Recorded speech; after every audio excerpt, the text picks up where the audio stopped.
All right. Thanks, everybody. We're on season 2, episode 2 of Psychics and Psychos, and we're continuing on with this very elaborate and confusing, bizarre story of Lori Chad Daybell, right?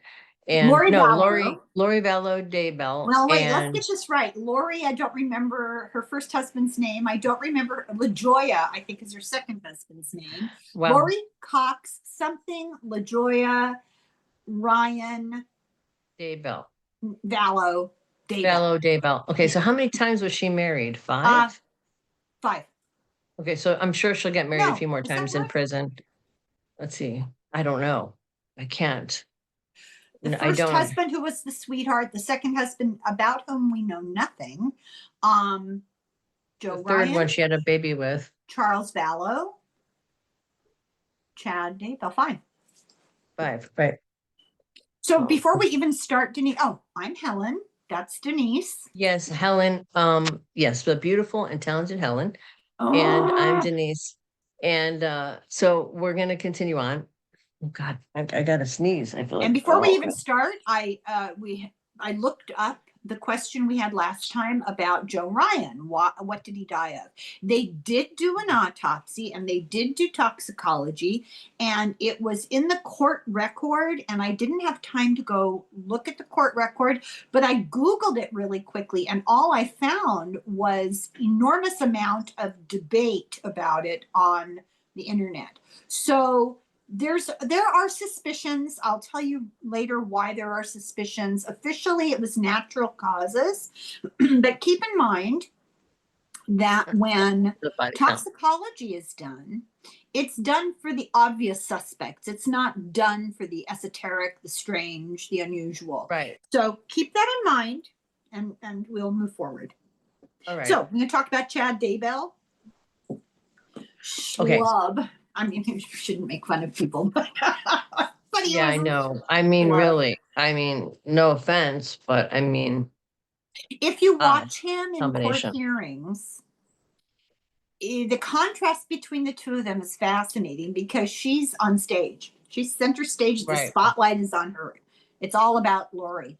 He is like a zombie, and I use that word intentionally. He sits with no emotion, no body movement at all. I mean, you could never analyze his physical movements because he just sits like he's frozen in place. Anyway, born August 11th, 1968. 68. Provo. Monkey. Pardon? Right. He's a monkey. Monkey? That's a Chinese astrology. He's a monkey. Oh, yeah. I didn't know what you were talking about.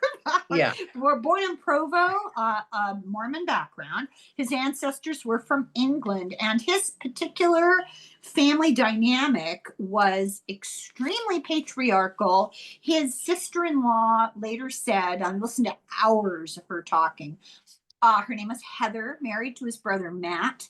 And she said that his entire family, all of his siblings, how they interacted with their wives, they were very patriarchal. Everything is always the wives' faults. They would get together and in a large family group, and all the wives would be on the hot seat for whatever the complaint was.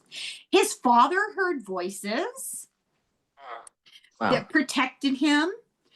She says that the men in the family were extremely disrespectful to the mother of Chad and to the daughters in the family. So his mother and his siblings were girls, and then it moved on to the wives. He did not like outspoken women, and he particularly did not like his brother's wife, Heather, because she calls it as she sees it. She's an interesting person. He was obsessed with death from childhood. His friend in the 3rd grade, his best friend, was crushed in a cave collapse. He was digging a cave and it collapsed on him.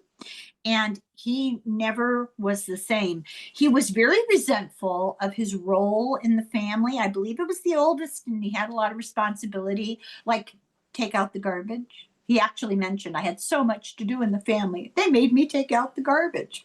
Wow, that's a lot. Yeah. I mean, who could do that? You know, I mean, really. And then he was almost shot by his brother in some sort of close call accident with a gun. And the family narrative is that he was spared by the hand of God. He too was bullied at school. He enjoyed killing bees. He kept a count of how many. Okay, these two are, and this is a match made in heaven. Anyway, a voice told him to stop killing the bees eventually, so he did. But he wrote often. He was quite a writer. He kept a diary, and he wrote often of hearing voices. At 17, now, this story was not told at the time it happened. This is his version of what happened a long time later when the topic was important to him, to identify it in his life. He claimed that at 17, he had a near-death experience jumping off a cliff. Never said a word about it when it happened. Later, when near-death experiences figure in importance in the story, which we'll talk about, all of a sudden he had this story about a near-death experience. He became involved with what was referred to in the book, not my words, a subcult of the Mormon Church. They were hyper-paranoid. They were constitutionalists. They were conservatives, so it's a very political movement. Their faith was maintained with fear. In high school, he was very much a sheltered gospel reading nerd. He read the Bible 9 times in high school. He was obsessed with religion, and he read the Book of Mormon 18 times. Wow. So very, very young. Best to read, I guess. Yeah. Yeah. Right out of high school, he got sent on a mission. And guess where he went on his mission? Israel? To Jerusalem? Oh, no. New Jersey, far more godless people there. New Jersey. And this cracks me up because did you ever see anything from the Book of Mormon, the musical? Oh my God, it's hilarious. You look on YouTube, they have scenes from it. Anyway, he then returned from the mission and went to BYU, Brigham Young University in Utah. And he preferred Utah because he said it's where his type of man dominated. That's a quote. He got engaged to a girl he met there named Tammy Douglas. And they had their engagement photos taken in the cemetery. Wow. So there's a backstory, which I'll get into a little more, but suffice it to say that he got a job. Several members of his family, brothers and cousins, were also working there. They dug graves, they did landscaping, it was like a little family subcontracting job, and he became part of that. At Brigham Young, he wrote a column for the school newspaper called Grave Circumstance. He got married to Tammy, March 9th of 1990. And they ended up having 5 children. He became a part-time copy editor for the Standard Examiner in Ogden, Utah, the newspaper, and a part-time grave digger, cemetery sexton, maintenance man.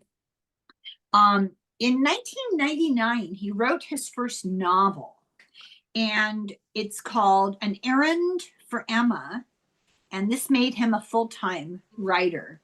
In 2001, he wrote his memoir, which he seems kind of young to be writing a memoir. But anyway, he wrote his memoir, and in this, his sister-in-law read it. She's quite a reader. She read everything he wrote. It's interesting to hear her take on it.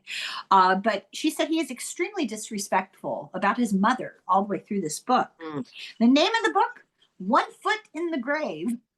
Wow. All about his life and working at a cemetery. He did mention, and this is, I think, an important note, he was very annoyed when families would come to the cemetery to bury a loved one and they would be grieving. Their grief annoyed him. Wow. He was obsessed with death. In 1993, he revealed for the first time the story of his past near-death experience. He claimed to have seen the other world beyond the veil. He began to claim that he had access to the spirit world. However, nobody mentions him. Nobody remembers him ever mentioning this beforehand. He began claiming that he was having precognitive dreams, that he had a precognitive dream of 9/11, which he didn't mention until after 9/11. Of He saw course. I know someone else like that. he saw himself very similar in life experience to Joseph Smith, who helped, founder of Mormonism, who had visions and prophecies, et cetera, et cetera. In his memoir, he branded himself as a near-death experiencing pro-end of times Mormon, and people bought his prophecies, which we'll get into, which be sure you're sitting down because it's unbelievable. In 2004, with his wife Tammy, they started their own publishing company called Spring Creek Camp. I guess they had a camp. It was really successful. There was interest in his books. He was always pushing his books. He wrote this Hold Crazy series of books. And the Mormon Church usually will publish books of merit by members. They would have nothing to do with his books. They felt they were not in keeping with Mormon teaching and were too violent, so he became his own publisher. Right. He was He is violent. Yeah, he's got some violent streaks in his chart. Anyway, go ahead. Okay. Hyper focused on the end times, and by the end of the 2000s, they had financial problems. Their income for the last year was $2,000 total for the whole year, and they have 5 children. Oh my God! How did they live on? Were they getting supported by the Mormon Church? From their publishing. So they both had part-time jobs. They both worked elsewhere. He was digging graves, remember? I don't know how much he made digging graves. But he found his audience, people in a sort of a subculture of Mormonism who were worried about the second coming of Christ. And he claimed that he had visions of the end of the world. He became a very popular author and speaker to radical extremist, extreme wing Mormons. In 2013, he prophesied earthquakes, war, and destruction, and he published dozens of books by himself and by others. So they made a go of this publishing company. His were apocalyptic, dystopian. The characters were based on family members, which I'm sure was very popular. He wrote 37 books. 37 books. Wow. Prolific. Yeah. I would have. Was he? I've never read his stuff. Did you ever try to read any of his books? Oh, no. Okay. Because they're basically about preparing for and then dealing with the apocalypse. Mm-hmm. I mean, and I never read the Left Behind series either. I saw the movie, the Bible. Right. I know I need to see it. Okay. 2017, he wrote Living on the Edge of Heaven, which claimed that he had supernatural visions. So the recurring theme. Well, can I just say that's a thing in the Mormon Church? Yeah. Yeah. And so, especially the men are supposed to be like prophets. Yeah, that's right. So that sort of is kind of probably a power play. And looking at his chart, he has some real indicators of being delusional. He's got a Neptune square Mercury and a sun. He's got several yods, which means he's sort of dissociated from reality. It can be an indicator of somebody who's on the spectrum. If there's other indicators, I'm wondering, like, you said he was hyper focused. Was there any indications? Was there anything else odd about his behavior when he was growing up? Well, yeah, he was singled out for bullying. He was considered an oddball. Yeah. It's funny you would say that about him being delusional, because my next sentence was he had recurring claims of hearing voices. Yeah. But his father. Yeah, and he as well as Lori both have nodal conjunctions. And that's the whole thing. He has got a nodal conjunction to Chiron and to the moon in Aries, which means, he could be involved with somebody. He liked women who, on some level, he wanted somebody to be sort of a boss, the woman to be the sort of in control. I know that goes against sort of the whole Mormon thing. Yeah. But he was attracted to women who were aggressive and out there and outspoken and kind of masculine and sort of like Lori, who has Dominant. Yeah. Dominant. dominating, who Controlling. has Mars on his moon and his node. So together she really lit up his shadow stuff, if that makes sense. Mhm. Very intensely. He's got a lot of wounding around that because he's got Chiron on the moon. He's got this Saturn he's got a yod from Uranus, Pluto to Saturn on one side, and Neptune in conjuncting Saturn on the other. So there is a sort of like there's a sort of back, like he's got two personalities, like a split personality thing going on. Because there's more than one yod, which is unusual. There's also another yod, and there's more planets involved.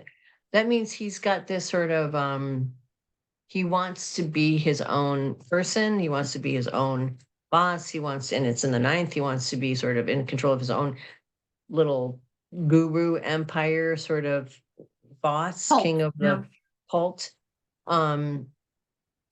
So that might have been the driver. He probably felt like, and then that Neptune square the Mercury it was based on a lot of likely delusions and kind of fantasies that he had.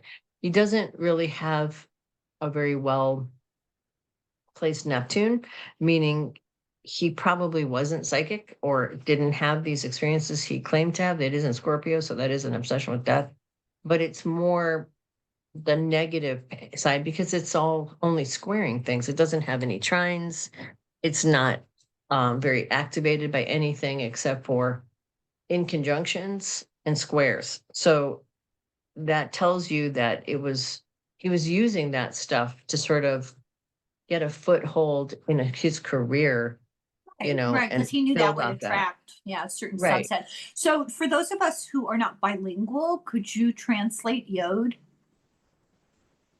A yod is called the finger of God. So it's kind of two inconjunctions that have a focal point planet. And an inconjunction is like two aspects of the personality that do not relate to one another at all. So there's like a schism in the personality between certain aspects of the personality and others. So on one hand, he might appear to some people like he's studious, he's very tight and analytical and even, you know, rational on some level, you know what I mean? Very religious and like bookish. But then there's this other side of him that wants to sort of be the center of everything, who wants to sort of be in control, who wants to be the big man, the emperor, and using those two aspects of sort of bookish side and this delusional religious sort of obsession with death type of personality, this thing, um, it feeds into that. But I would bet you that people saw two very different, he's got a very dissociative sort of chart, if that makes sense. Mhm. He's got all this Leo, so he loves to be sort of, the boss, the Center king, of sort of, attention. he Yeah. is center of attention. He's also entitled, is trining his Saturn. He's got Mars and Leo trining his moon. So he really wants to be special. And then that moon with a North Node and Chiron is the woman he's with. He's really attracted to a woman being sort of bringing him extra attention, making him even more special, but Chiron means a broken woman who he feels maybe he can control on some level. And together their charts are really weird in that they have really not a good, I'm not surprised they sort of got caught immediately, kind of, because his moon is right on her Mars and his node. So there's all shadow stuff here. It's like he wants to be unique and special and carve his own path. And he saw that her aggressiveness and her controlling of her ability to sort of control a room was attractive to him, probably with the South Node on Pluto and Uranus. She's like the exact opposite. I didn't know much about him, but I did see his wife, who looked very much like a, you know, wallflower type of character, which I would think he probably liked the aspect where he could outshine her. But Lori represented this sort of shiny object that could Mhm. empower him probably and make him more, the man he wishes he could be, Yeah. that he wasn't totally. He's also got all this mutability, so he kind of goes along with things in a certain way Yeah, too. there's this enormous uncertainty and debate at the end of all of this by the pundits. Like, who was crazier? Who was driving the vehicle of this criminality? Who was the I think she leader was. and who was the follower? And I think she was the leader. it depends. She's I way think more cardinal. it I think she's depends. definitely. No, I would Well, I would put money. we haven't gotten into the All I religious could say is stuff. I would put money on that he saw her as a vehicle for his own, making him feel more special. Her sort of, he probably felt like she's powerful and she's gonna focus everybody's attention on him and her, and he's finally gonna get the recognition he deserves. But they have all kinds of squares, and he's he can be very stubborn with all this Leo and Aries, but he's not really a leader so much. And he's not really a boss. He wants to be a boss, and that's the in conjunction, but he's not really a boss. And he's got the North Node on the moon, which means there's a lot of fear on some level of being, the boss and being the one who's in control. So she has no problem with that. Oh, Like, she has no that's problem. That's all right. about Yeah, her. That's how she is. always. So I think he was probably attracted to that in her and felt like through her, he could become more Of what he like was. that. Yeah. Yeah. So I bet Well, you she was the one driving it. just wait because this gets Okay. better and better. So this Okay. is a quote from him. My torn veil, referring to the near death experience, my torn veil allows information to be downloaded into my brain from the other side. The scenes I am shown are real events that will happen. He was a regular contributor to a forum, a Mormon forum called Another Voice of Warning. In 2018, he began publishing the work of Julie Rowe. Now, she was pivotal in driving his direction from here on out. She was the clairvoyant who was on the Other Voice of Warning, an apocalyptic author. She predicted end times. She claimed a connection to the spirit world. This should be beginning to sound familiar, right? She and Chad were very popular with Can I ask Mormon. a question? Do you Yeah, think that maybe he borrowed a lot of his stuff from yeah, her? yeah, yeah. Because I that I think would bet he did, he had looking at his chart. the germ of it, the start of it, and listening to her gave him fleshed it out and gave him permission. That's the feeling I got. uh they were very popular with Mormon preppers. She did energy work, and she was considered the expert about this idea that he glommed right onto, that there is a group of Mormon elect who will be saved at the end of the apocalyptic times, that they're going to form tent cities to wait out the end times. So Suzanne Freeman is another one of his authors through his publishing company, and she quit the publishing company because she felt that he was too radicalized and getting worse by the day, that he deviated from Mormon teachings, and she thought that he was dangerous. So she was astute. Not everybody got that. In 2015, he claimed a voice told him to move to what's referred Was that to. the woman? Wait, was that the woman who was the psychic, who was the energy healer, who thought that she was dangerous? No, I didn't think so. no. Yeah. Julie Rowe gave him, kind of matured his ideas and gave him permission and entree into a larger audience because she was quite popular. So he sort of I got see. absorbed into that popularity. This Suzanne Freeman wrote books that were published by his company, but she bailed out because she thought he was getting crazier. So he claims a voice told him to move to what's called Prepper Haven. It's a town called Rexburg in Idaho that is 80+% Mormon population. Tammy, the wife, she didn't want to go. She had a job, she was settled, she liked where they were living, but he browbeat her into it. There's a whole narrative in the book about them going house hunting, and somebody else who didn't want them to move was his brother Matt and his wife Heather. Matt and Heather lived in Rexburg, and they didn't want Chad anywhere near them, and so he moved in down the street. Why didn't they want him anywhere near them? Did they think he was crazy. nuts? Yeah, they thought he was nuts. Thought he was nuts. He is not. I mean, his chart, he could go that direction for sure. They moved to Rexburg to get away from Utah, to get away from his family, to get away from that influence. Right. So Rexburg's built, get this, it's built to copy the appearance of Salt Lake City. The street layout, the temple there, it's all made to look like Salt Lake City, because there's a belief with these extremists who live there that Rexburg will become the headquarters of the Mormon Church if Salt Lake City is gone in the apocalypse. Sure. Okay. So that's Chad. And now we come to Chad and Lori meet up. And we kind of talked a little bit about that when we talked about Lori, but we're going to pick up where we left off because, you know, the deadly duo are now together. Can I ask you one question about Chad before we go for it? So the family didn't want him to live there because they felt like he was unstable, right? So this is one brother and sister-in-law who had put distance between themselves and the whole family.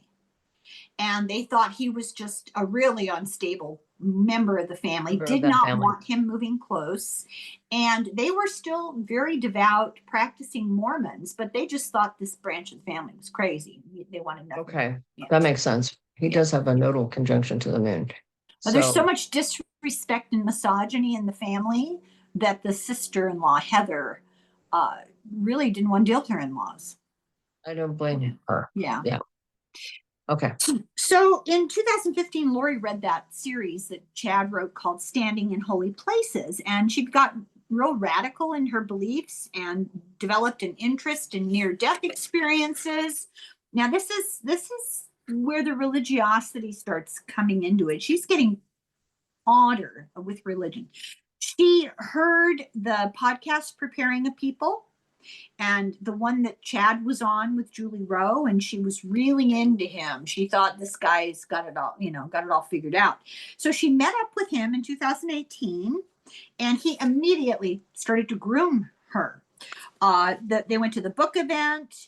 She went with a friend called Melanie Gibb, who also becomes part of the narrative of the crimes, and Zulima, who marries her brother. So these three women go together to meet this great author who's crazy.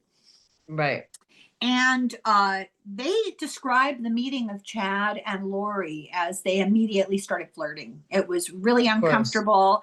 And they got, as I put it, they got to it right away. Right. And it really made everybody uncomfortable. Public displays, you know. Right, especially because he was married already, right? Oh, and so was she, wasn't she? Yes, they were both married. Right.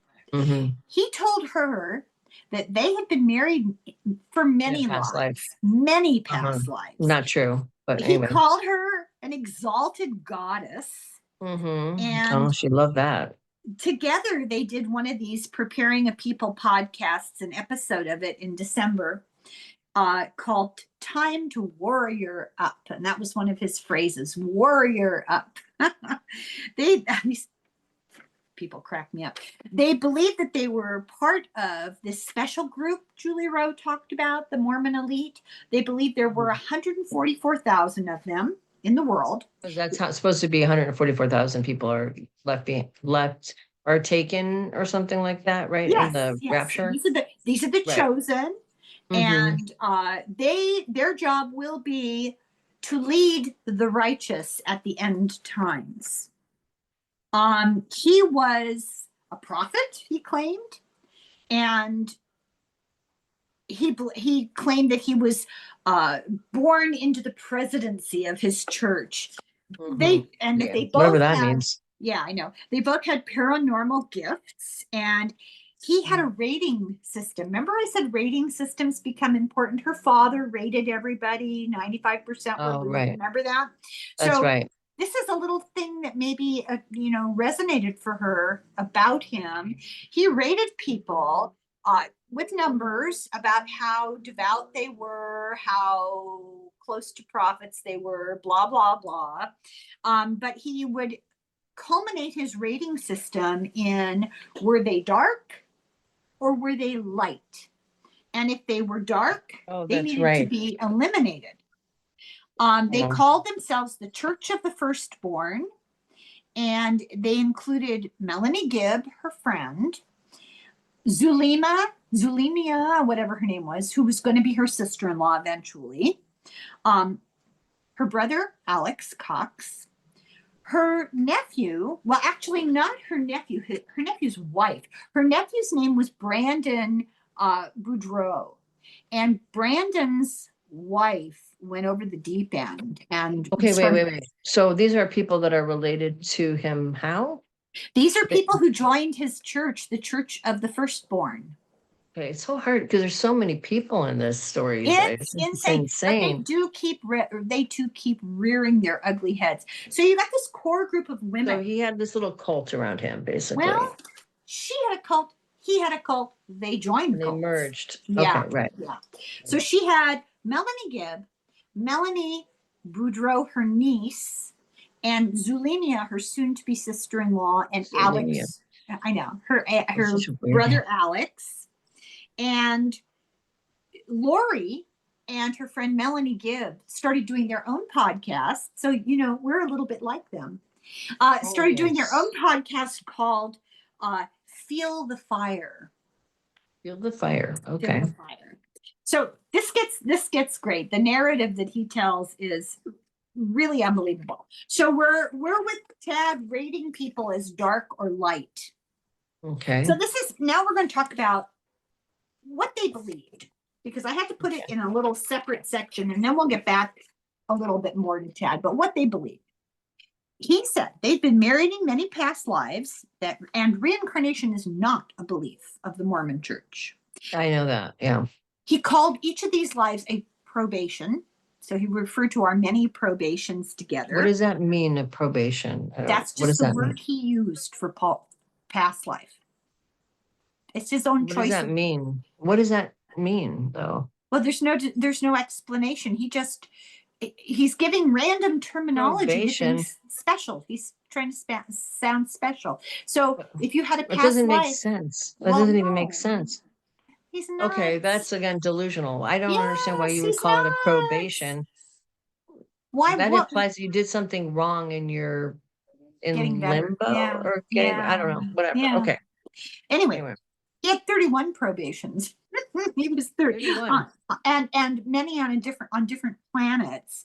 He told Lori she had 21 with 5 of them on Earth with Chad in the past. Nice. He claimed that he was the reincarnation of James the Lesser from the Bible, and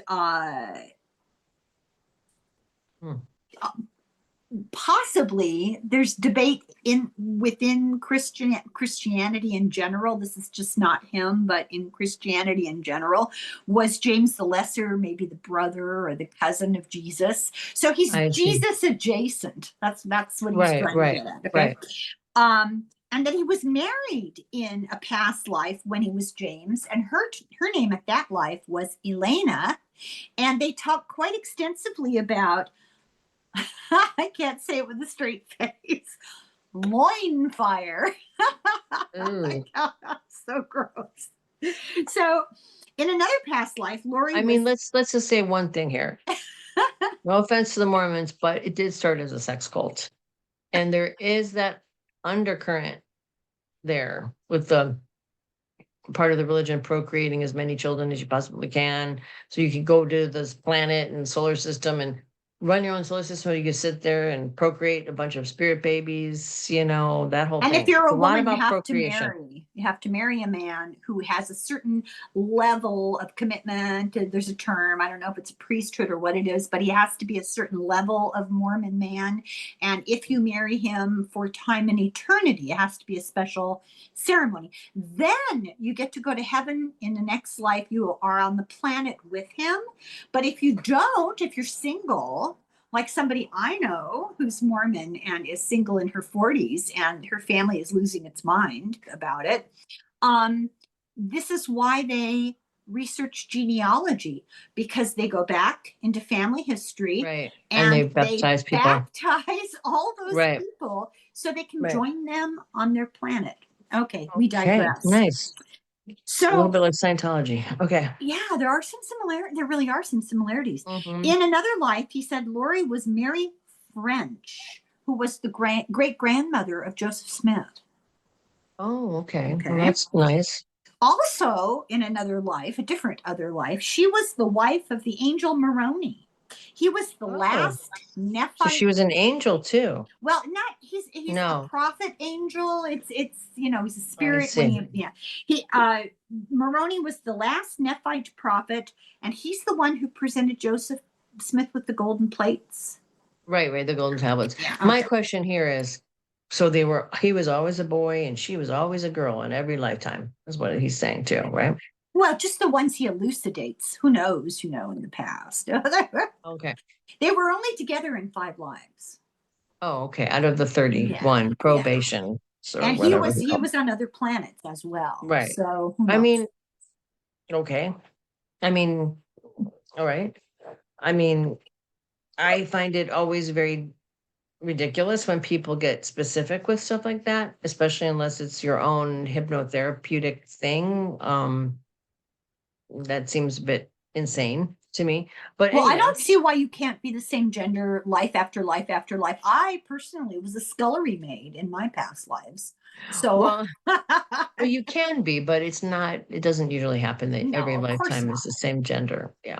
No, but That would I'm be loving the fact that pointless. I'm actually making you speechless here. This is great stuff. So anyway, their goal, he said, was to reach exaltation, which was the highest level of salvation in the celestial kingdom. He would be a god, and they would live as a family, and they would become that family. All of the people that populated their planet would become gods, create worlds, and make spirit children. He had the scoring system that rated everyone light with Jesus, dark with Satan. And they held what they called castings, like casting out, driving out demons. They had castings where they would So drive out. instead of exorcism, they used casting because Right, that was his own word he made up. right, Okay. right, right, right. Okay. And if evil spirits stayed in a person, the person eventually would be dark, and would become a zombie and would be required to be killed. So this is the lead up Right. to their crimes. We're getting Right. there, right? Right. Right. So that's convenient. People you Yeah. don't like can become I don't know. demonic. Have So you they're been out not in the sun people. lately? You're looking a little dark to me, Denise. I don't know. I mean, that's very convenient. Yeah. so Again, that's his delusional yeah. personality structure. So Yeah. you asked about their little followers. Lori had her own little group of 7 women that they called themselves the Gatherers, and they would meet on Zoom to do castings. Is that what we have scheduled for later? Or we're going to do a casting? Wow. So to me, this is one of the most problematic things about Christianity in general, but certainly this version of whatever this is, I don't even know. Um, is this whole kind of bifurcation thing where people are basically evil and there's demons and there's the devil and we're original sin. And that's just not true. You know, how does it even make sense, in my opinion, if God is omnipotent and can see everything in his love? How does he allow demons to possess people? And How does he even allow there to be a Satan who's his counterpoint? I mean, doesn't make a whole hell of a lot of sense. But anyway, Well, as far as I'm concerned, these are rhetorical questions. I mean, I know, right? you I know. mean, it just, if you really think about it for more than half a second, it really Mhm. falls apart. Yeah. Anyway, go ahead. Go ahead. Oh, it gets better.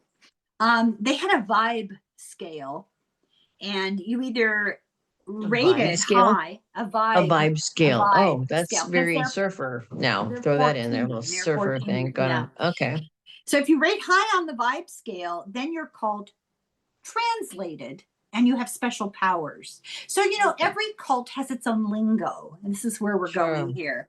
They believed they could teleport. They could travel through portals and be together spiritually when physically apart, and they would have teleportation sex. Of course. Of course. And That's what it's all they about. could receive revelations and travel to other realms. And Chad claimed that, let me see if I can read this. Oh, he's guided by angels and given hidden truths, and that the end of the world will be on July 22nd, 2026. Oh, that's next year. Yeah, Wow. I know. I looked at the It's coming up. calendar.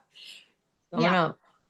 Lori claimed a direct communion with God and with Jesus. She talked to Jesus all the time, like not just praying, but he answered back, Did she And call up on the phone, or how did she reach him? Cell no, phone, or? I like he whispered in her ear, sweet Oh, nothings. okay. Right. And she had visionary powers. Now, in this story, in this chronological timeline, I see Lori becoming one of two things: either truly more delusional, or Power.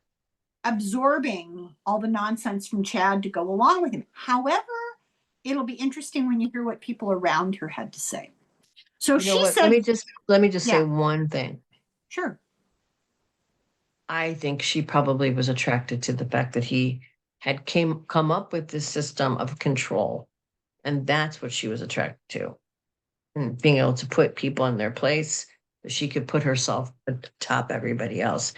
So whether she really believes all that, maybe she did because she's wanted to, but she glommed onto it for that reason in her Made her feel personality. special and elite. Yes. Yeah.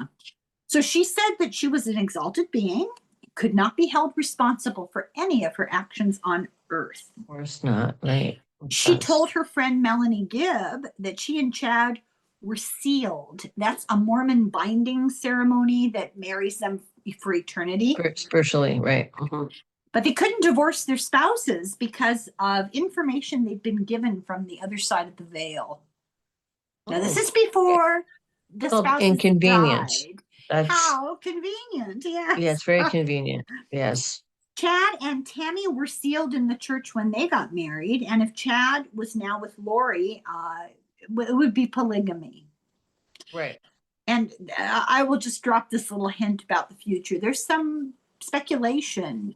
Did Tammy die right after she freaked out when he suggested polygamy? We'll get to that. Probably. So they told people they weren't having an affair. They were married. They were on a crucial mission. Right. Of course. It's really important that you cast out all the demons and make sure that everybody's got the light, and decide yourself who's good and who's bad, and then kill the ones that are bad, because that's your job.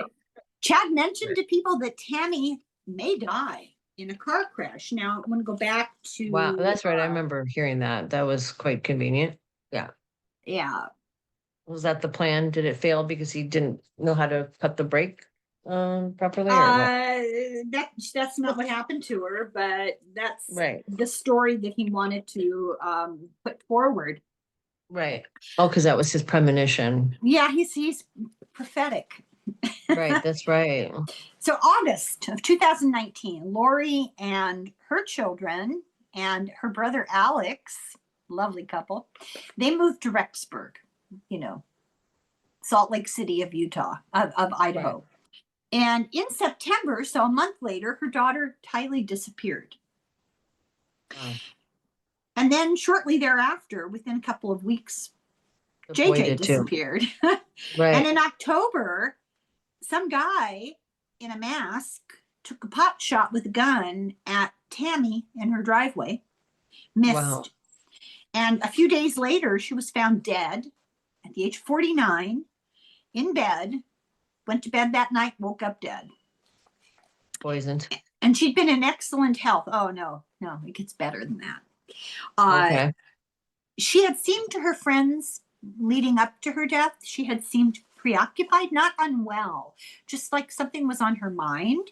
And Something this was is wrong. where, in retrospect, people are asking, did he suggest polygamy and she freaked out and so she had to get sick? You know, there was no autopsy. She was buried very, very quickly. He got $430,000 in insurance. Now, she got $450,000 in insurance when her daughter died. Wow. Well, actually, no.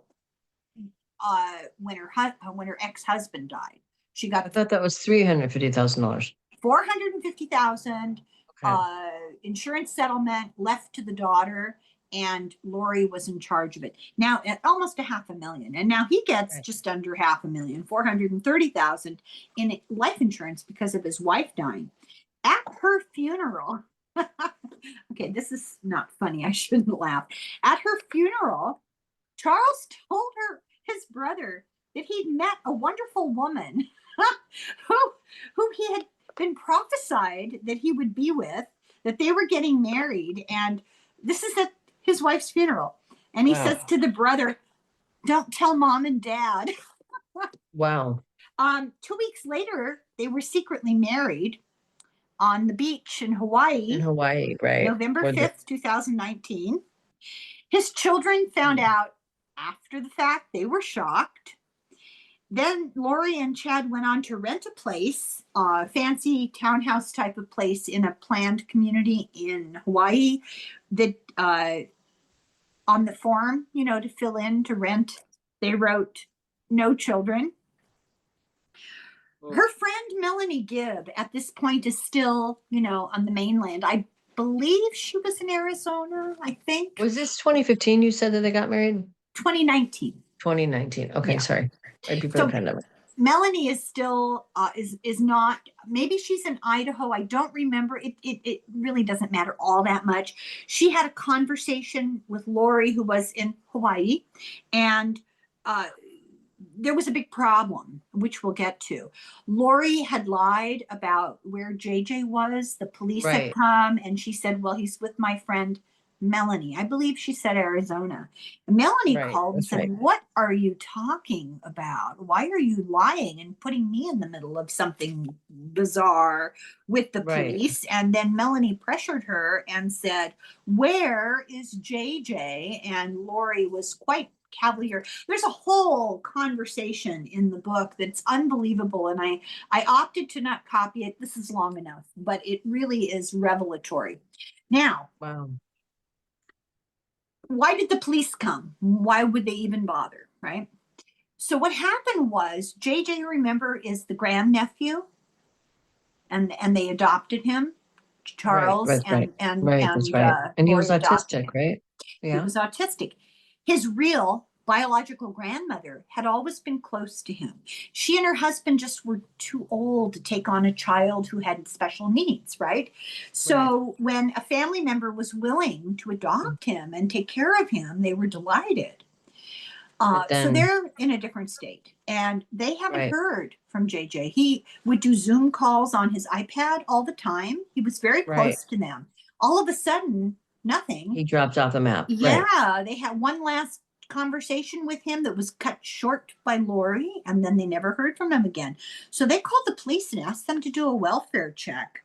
And Lori was still at that time in Rexburg. This is before the Hawaii wedding, but it was only a matter of a week or two before the Hawaii wedding. So towards the late fall of 2019. The police go to the house, and there's a whole conversation with Lori. And at first she says, well, where's JJ? He's with his grandmother. His grandmother is the one who requested the welfare check, So it's a big They knew something was wrong. Yeah. So then she lied and said, oh, well, wait, he was with her, but now he's with my friend Melanie in Arizona. Wow. And the cops are like, there's something fishy going on here.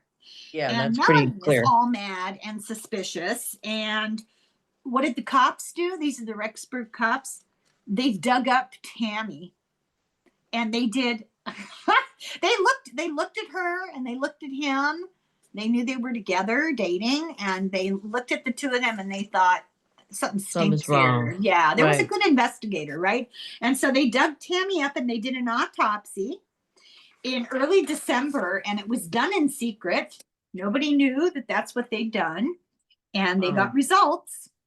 Anyway, her niece, Melanie Boudreau, remember I said Brandon and Melanie? Okay. Melanie Boudreau, who was a part of her little gatherers group, was in a state. She was all worked up. Her husband, Brandon, had somebody shoot at him while he was driving home from work. Wow. And we'll talk a little bit more about it later, but he recognized the car as Tylee's car. It was a Jeep. It was the car they let the teenage girl drive, Tylee, who disappeared. So it was her brother then? It was Alex in the car, Yeah. probably, yeah. Mhm. So Melanie got arrested at her parents' house because she did not have custody, and she kidnapped her children and took them to her parents' house, wouldn't let Brandon, her, in the process of being an ex, Right. have. And so there was this custody dispute going on.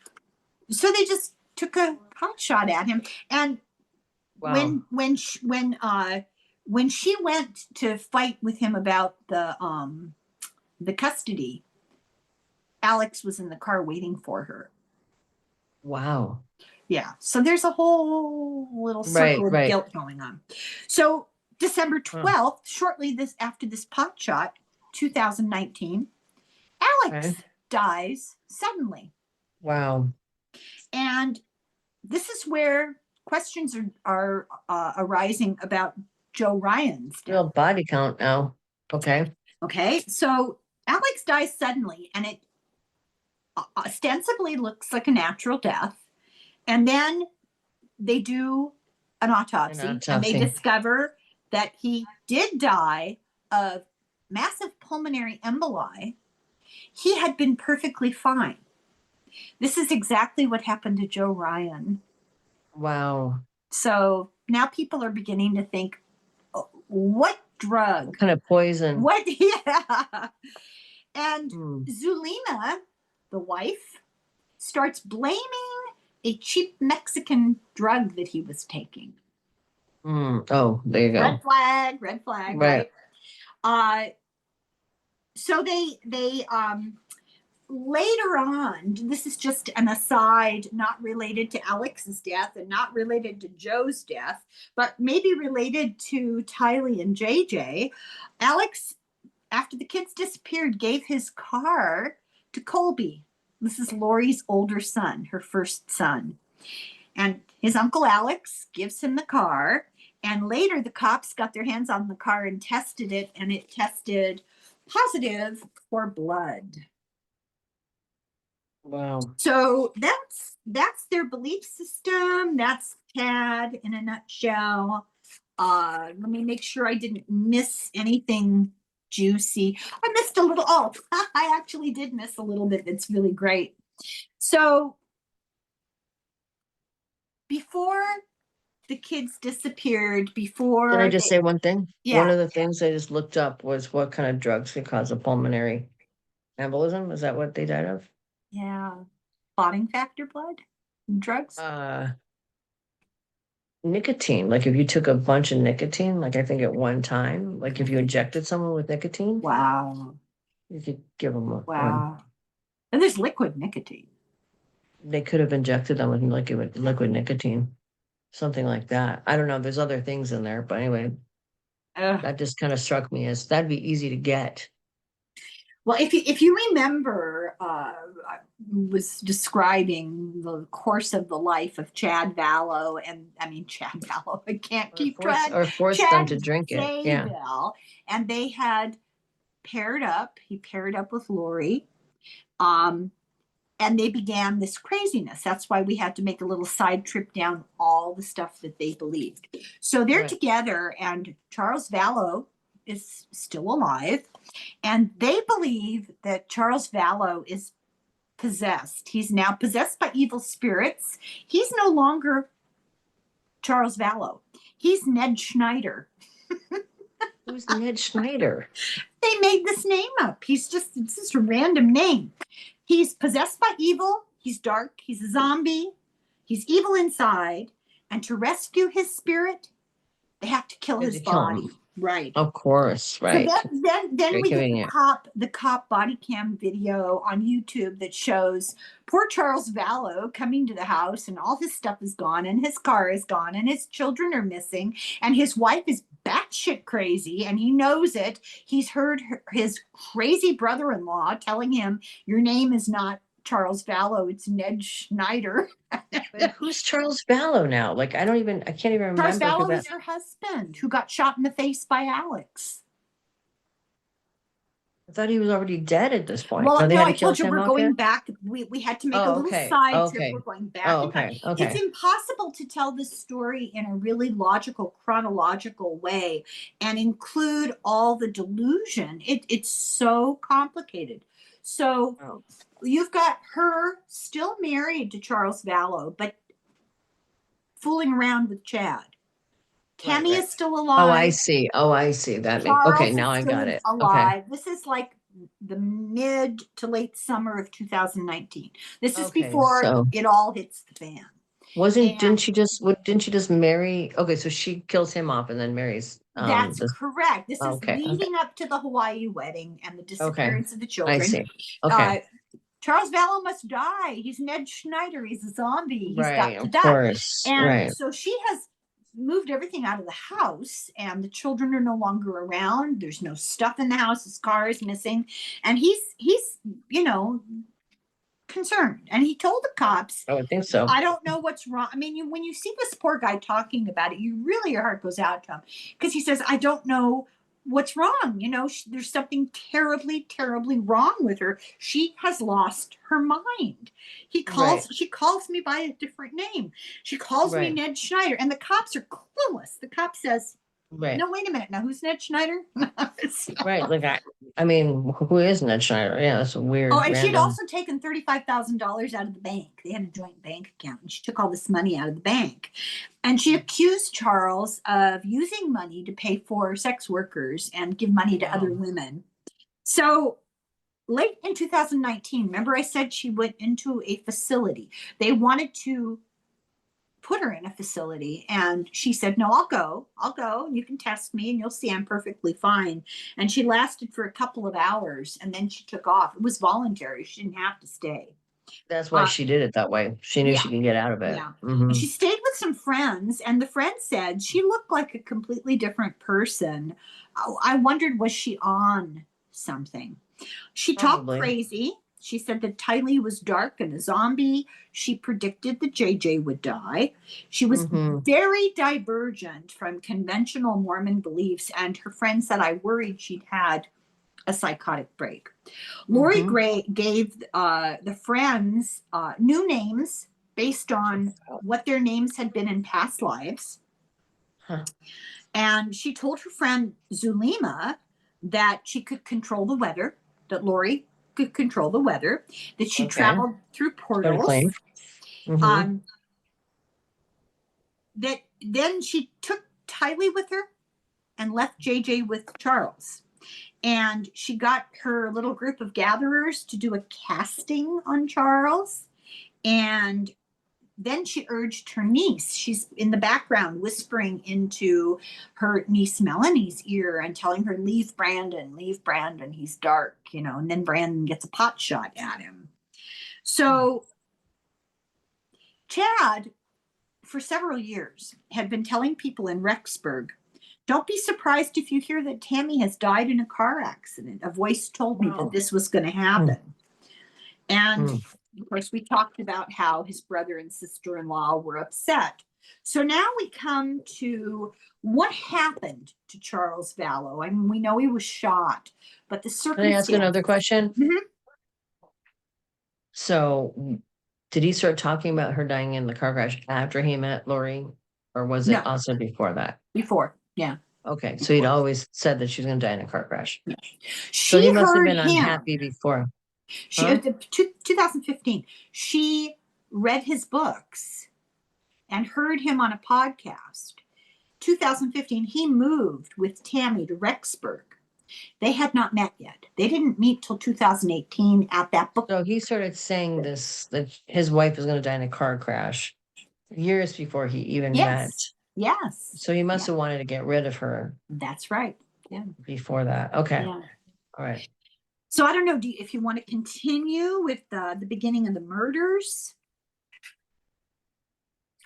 Good Lord. How far are we into this now?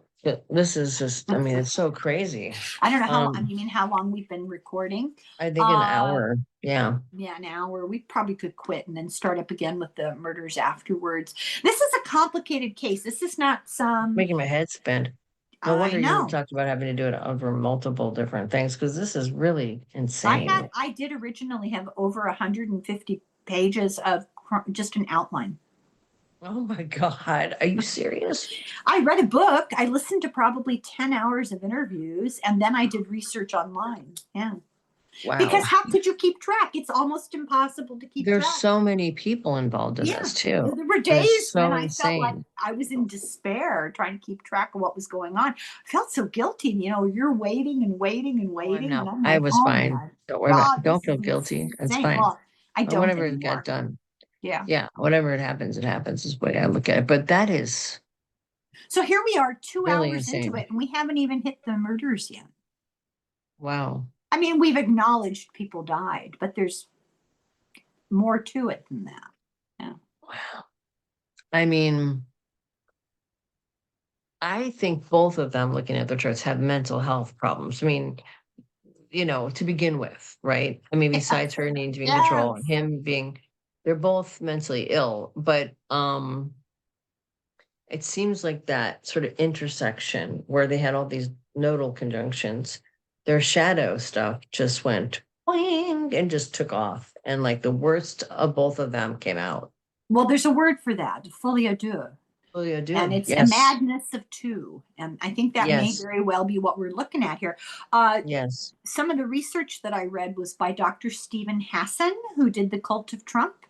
He's Okay. considered the expert on cult mind control and how to get somebody out of a cult. And he talked quite a bit about it. It's pretty interesting what he had to say. We'll get to it. Yeah.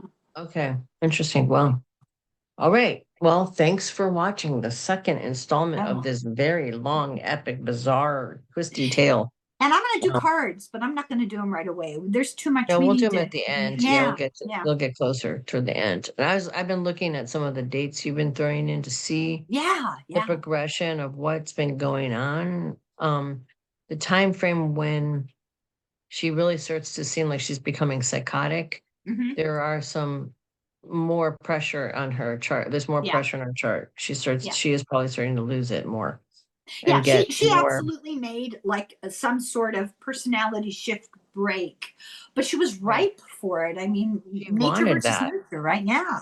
Yeah. Yeah, she was looking for that. Yeah. She glommed onto his stuff and she wanted to be in that crazy world where she was exalted and in control. But then she lost control. It sounds like she completely lost her mind. But the other thing is,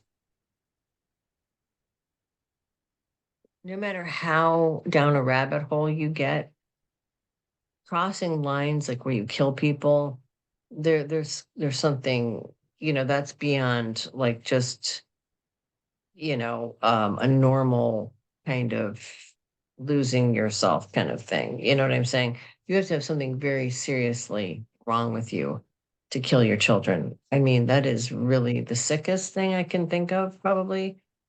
You said something earlier that we're going to bring up. We're going to talk about. You mentioned it looked like she had other people do her dirty work. Yes, yes. Keep that in mind. Yeah, so that's how she could do it. I guess she could Mhm. detach from it and let other people do it for her. Yeah. Because it was convenient. Yeah. Yeah. You'll find that she never held a weapon. Right. She She never pulled never, the trigger. that's Right. right. She never But she actually got physically, but she had Control. people who were willing Who to she do could it for her. control. Yeah. Right. Yeah. And in that way, she's more the cult leader in some ways than even Chad Daybell. This You is know, why it's so confusing, because they're both nuts. It's they're hard to both decide nuts who's nuttier. Yeah. and they fit together in this perfect, Yeah. insane thing, where they both kind of egged each other on into Yeah. this really shadow, dark place. Oy vey.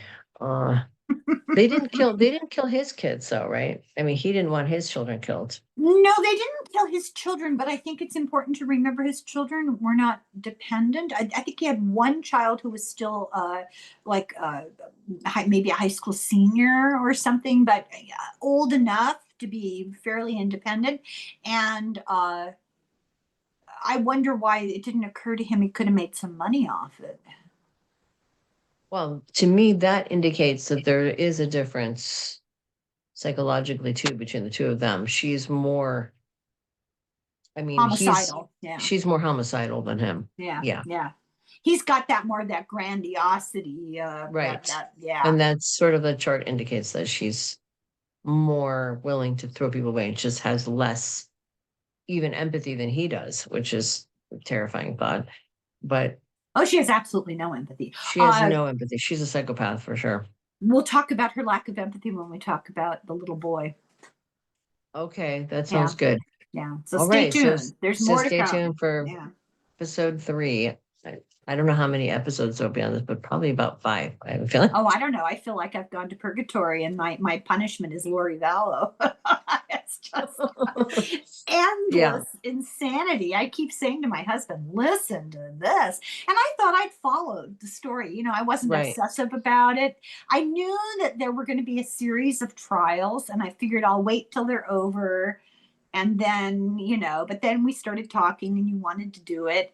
It just so happens that the very last trial just happened within the last month. She was sentenced. Yeah, that's interesting too, that we got the timing that we ended up. It is. It here. really is.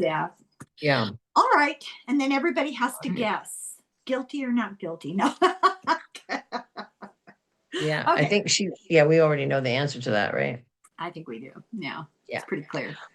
All right, everybody. Thanks for joining us on Psychics and Psychos. This is episode 2 on the 2nd season, and we'll be back with more on this story. This is a very elaborate, bizarre never-ending story. The never-ending story. Yeah, I'm Thanks, sure Denise. that Lori Vallow will get married a few more times while she's in prison to various other men. My prediction. Oh, at least 3 or 4 more times. That's I don't think you have to be a psychic for that. No. No, you don't. Maybe she'll be on an episode of Love After Lockup. Probably. It would have to be. There's an alternative. I've never seen it. Love During Lockup. So it'll have. There you go. Love During Lockup. There you go. Yeah. All right, Thank you, everyone. everybody. Thanks for joining. All right. Take care, everyone. Have a good week. Bye.